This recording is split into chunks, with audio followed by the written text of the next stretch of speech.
चुनावी बॉन्ड को लेकर सुप्रीम कोर्ट ने स्टेट बैंक ऑफ इंडिया को नोटिस जारी करते हुए सोमवार तक जवाब देने को कहा है। दरअसल आज सुनवाई में चीफ जस्टिस ने कहा कि एसबीआई ने जो डेटा सौंपा है उसमें बॉन्ड नंबर है ही नहीं, जबकि एसबीआई को बॉन्ड नंबर का भी खुलासा करना चाहिए था। आपको बता दें कि इससे पहले सुप्रीम कोर्ट के निर्देश पर एसबीआई को इलेक्शन कमीशन को इलेक्टोरल बॉन्ड से जुड़ा हुआ तमाम डेटा देने को कहा गया था। इस मामले में एसबीआई ने पहले 30 जून तक का वक्त मांगा था, लेकिन बाद में एसबीआई की तरफ से कहा गया कि इस मामले पर 13 मार्च तक तमाम डेटा उपलब्ध करवाए एसबीआई। आज सुप्रीम कोर्ट के कॉन्स्टिट्यूशन बेंच ने इलेक्शन कमीशन की एप्लीकेशन सुनी, जिसमें उन्होंने बोला था कि जो इन्फॉर्मेशन आपने पॉलिटिकल पार्टीज से मंगवाई थी कि पॉलिटिकल पार्टीज बताएं कि किसने उनको इलेक्टोरल बॉन्ड्स दिए, वो हमने सुप्रीम कोर्ट में ओरिजिनल सबमिट कर दी थी, तो हमारे पास उसकी कॉपी नहीं है, तो उसको हम अपलोड नहीं कर सकते जब तक वो कॉपी हमको वापस ना दी जाए। कोर्ट ने बोला अच्छा ठीक है, तो हम इसको डिजिटाइज खुद कर लेंगे और उसकी ओरिजिनल्स और डिजिटाइज कॉपी आपको कल तक दे देंगे और आप परसों तक उसको अपलोड कर दीजिए। कोर्ट ने खुद ये इशू रेज किया कि स्टेट बैंक ने जो इन्फॉर्मेशन दी उसमें जो बॉन्ड नंबर्स हैं जो हर एक जने ने खरीदे और जिस पार्टी ने वो बॉन्ड रिडीम करे उनके बॉन्ड नंबर्स नहीं दिए हैं। तो वो कुछ ऑर्डर पास करने जा रहे थे, लेकिन सॉलिसिटर जनरल ने बोला कि भाई स्टेट बैंक तो अभी है नहीं, वो पार्टी है नहीं, तो इसलिए उनको नोटिस इशू करे बगैर आप ऑर्डर मत पास करिए। तो उन्होंने स्टेट बैंक को नोटिस दिया है मंडे के लिए, और मंडे को इसकी सुनवाई होगी कि स्टेट बैंक ने बॉन्ड नंबर्स क्यों नहीं बताए। तो अदालत में क्या कुछ हुआ, इसकी जानकारी वरिष्ठ जो वकील हैं प्रशांत भूषण वो दे रहे थे। और सीधे रुख करते हैं, मेरे सहयोगी अरविंद हमारे साथ जुड़ गए हैं। अरविंद, आज की सुनवाई के लिहाज से अगर देखा जाए तो क्या रुख कोर्ट का था, और अब एसबीआई को क्या बॉन्ड नंबर भी देने हैं इसके अंदर, और कब तक देना होगा?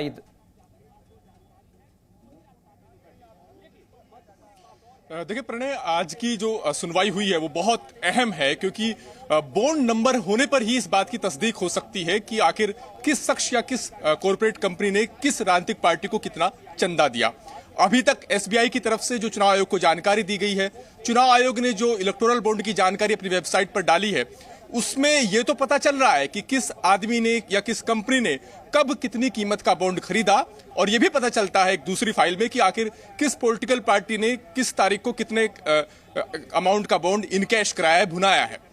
लेकिन दोनों के बीच कोई लिंक स्टेब्लिश नहीं हो रहा है। मसलन अभी तक की जो जानकारी है उससे यह पता चलता है कि ए नाम के शख्स ने 1000 का बॉन्ड इस तारीख को खरीदा है। इस जानकारी से यह भी पता चलता है कि बी नाम की राजनीतिक पार्टी ने, बिल्कुल आप ठीक कह रहे हैं अरविंद, जो करीब 768 पेज का डेटा अपलोड किया गया है, 2 सेट के अंदर अपलोड किया गया है, वो बहुत बिखरा हुआ डेटा, एक जिगसॉ पजल की तरह है, जिनके टुकड़ों को जोड़ने पर ही तस्वीर पूरी स्पष्ट होगी। लेकिन आज इलेक्शन कमीशन सुप्रीम कोर्ट के पास आया था और उसने वो डेटा मांगा था जो पार्टियों से सुप्रीम कोर्ट को जो इलेक्शन कमीशन ने सबमिट किया था ओरिजिनल डेटा, उसको डिजिटाइज करने पर क्या सुप्रीम कोर्ट उसे जारी करेगा और उसके बाद इलेक्शन कमीशन को देगा, या क्या प्रक्रिया रहने वाली है? देखिए प्रणय, मैं सवाल पर लौटूंगा। मैं इस बात को एक बार साफ कर दूं कि इस जानकारी से पता चलता है कि एक ए नाम के शख्स ने 1000 का बॉन्ड खरीदा है। यह भी पता चलता है कि बी नाम की राजनीतिक पार्टी ने 1000 का बॉन्ड इनकैश कराया। लेकिन यह नहीं कहा जा सकता कि जो बी को जो पैसा मिला है वो ए से मिला है। हो सकता है कि सी नाम का कोई शख्स हो जिसने 1000 का बॉन्ड खरीदा हो। तो ऐसे में बी राजनीतिक पार्टी को ए या सी में से किसका 1000 का बॉन्ड मिला, ये इससे पुष्टि नहीं हो रही थी। और जब यूनिक कोड नंबर होगा तब यह बात स्टेब्लिश हो पाएगी कि आखिर जो बी को पैसा मिला वो 1000 वो ए का पैसा था या सी का पैसा था। तो यह बहुत महत्वपूर्ण है। दूसरी बात यह कि इलेक्शन कमीशन की तरफ से एक अलग से अर्जी दायर की गई थी, जिसमें कहा गया था कि जो सुप्रीम कोर्ट के अंतरिम आदेश है उसके मद्देनजर कुछ डेटा उसने सीलबंद कवर में सुप्रीम कोर्ट को सौंपा है, उसकी गोपनीयता बरकरार रखी जा सके, इसके लिए इलेक्शन कमीशन ने उसकी कोई कॉपी अपने पास नहीं रखी है। और चूंकि सुप्रीम कोर्ट का आदेश है कि उस डेटा को भी इलेक्शन कमीशन को अपनी वेबसाइट पर डालना है, लिहाजा वो ओरिजिनल डेटा हमें वापस लौटा दिया जाए। आज सुप्रीम कोर्ट ने रजिस्ट्री से कहा है, जो जुडिशियल रजिस्ट्रार होंगे वो इस जो डेटा है इसको स्कैन करेंगे, इसे डिजिटल फॉर्म में अपने पास रखेंगे और इसकी जो ओरिजिनल कॉपी है वो इलेक्शन कमीशन को दे दी जाएगी, ताकि इलेक्शन कमीशन इसको परसों तक अपनी वेबसाइट पर डाल दे। अरविंद, जरा ये भी स्पष्ट कीजिएगा कि ये जो डेटा सुप्रीम कोर्ट में सबमिट किया गया था, जो ओरिजिनल फॉर्मेट के अंदर इलेक्शन कमीशन ने सबमिट किया था, वो क्या डेटा है और उसमें कितनी जानकारियां हैं? कब से कब तक की जो इलेक्टोरल बॉन्ड की जानकारी है वो इस डेटा में है? देखिए, दो सुप्रीम कोर्ट के अंतरिम आदेश थे जब इलेक्टोरल बॉन्ड पर सुनवाई हो रही थी। 1 अप्रैल 2019 का है और एक पिछले साल नवंबर का है। इन दोनों अंतरिम आदेश में सुप्रीम कोर्ट ने इलेक्टोरल बॉन्ड से जुड़ी जो जानकारी थी उसका डेटा इलेक्शन कमीशन को कहा था कि वो सुप्रीम कोर्ट में उपलब्ध कराए। सुप्रीम कोर्ट में वो डेटा इलेक्शन कमीशन की तरफ से दिया गया था, लेकिन अब जो 11 मार्च को आदेश था उसमें सुप्रीम कोर्ट ने एसबीआई को कहा। बिल्कुल अरविंद, आप बने रहे हैं, लेकिन इस पूरे मामले को लेकर वरिष्ठ अधिवक्ता कपिल सिब्बल ने क्या कुछ कहा है वो भी दर्शकों को सुनवा देते हैं। किसी ने कहा था कि ना खाऊंगा ना खाने दूंगा, मुझे याद नहीं किसने कहा था, लेकिन किसी ने कहा था। तो अब उसका क्या हुआ? किसी ने यह भी कहा था कि मैं स्विस बैंक से सारे करोड़ों रुपए जो अवैध डिपॉजिट्स हैं वो वापस लेकर आएंगे, 15 लाख हर शख्स को देंगे, हर नागरिक को देंगे। इन्होंने तो यहाँ से ही ले लिए, स्विस बैंक की ज़रूरत ही नहीं, इन्होंने तो अपने खाते में डाल लिए।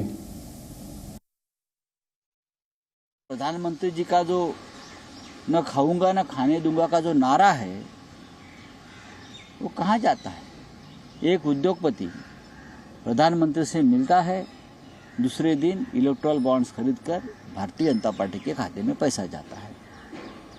भ्रष्टाचार का सबसे बड़ा स्रोत कोई होगा तो प्रधानमंत्री कार्यालय, पीएम केयर फंड, यही लोगों ने पैसा दिया है, इसलिए तो नाम नहीं सामने दे रही है। लाखों करोड़ जमा हुए पीएम केयर, जो प्राइवेट फंड है, और बताया गया कि ये सरकारी फंड है, ये प्रधानमंत्री कार्यालय का फंड है, लेकिन ये पूरी तरह से प्राइवेट है। जी न्यूज़।